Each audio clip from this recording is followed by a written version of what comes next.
One of the great truths of King Hezekiah's life was the heart that he had for the house of God.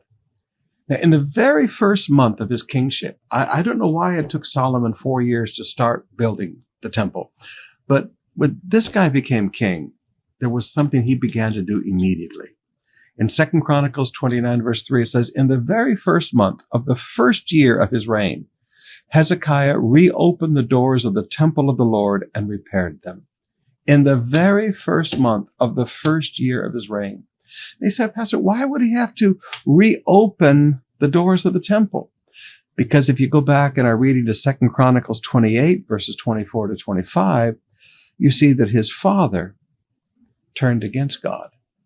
And his father closed the doors of the temple.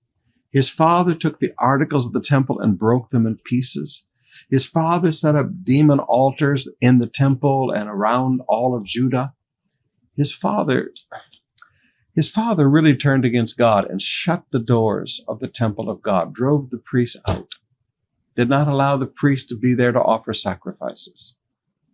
You know, there are people like that hate the house of God.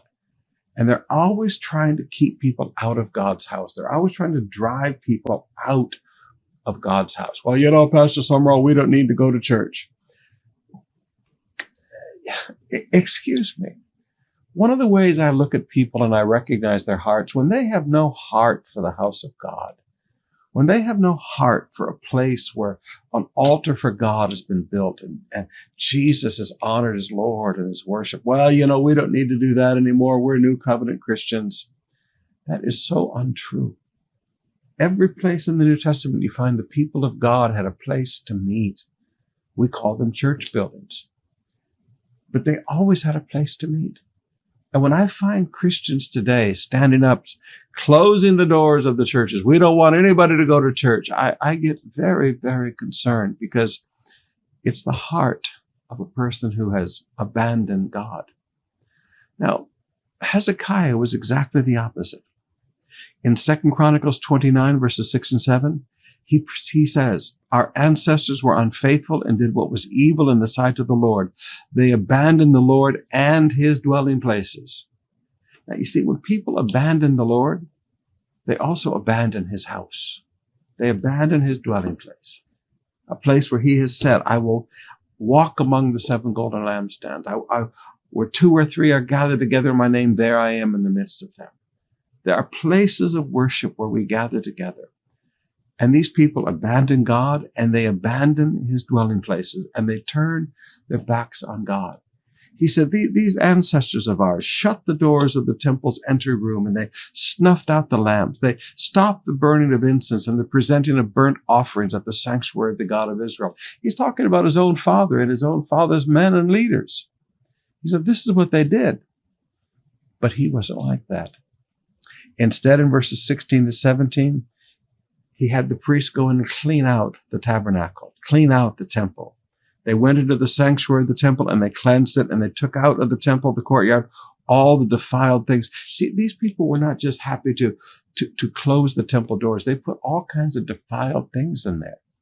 So the priests went through and they cleaned out all the filth and all the nastiness and took it to the valley of Gehenna, the garbage valley, and they put it all in there. They cleaned out and repaired God's house.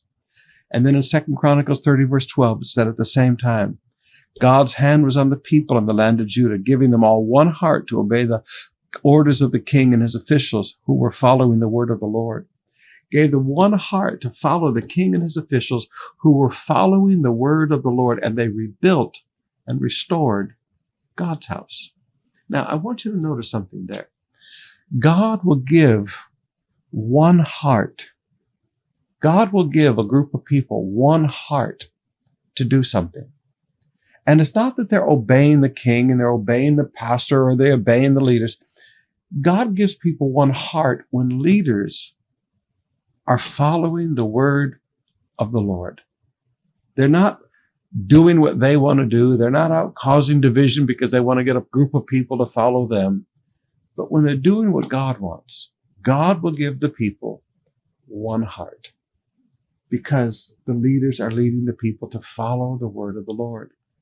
Not one heart to follow Pastor Sumrall, one heart to follow what God has asked us to do.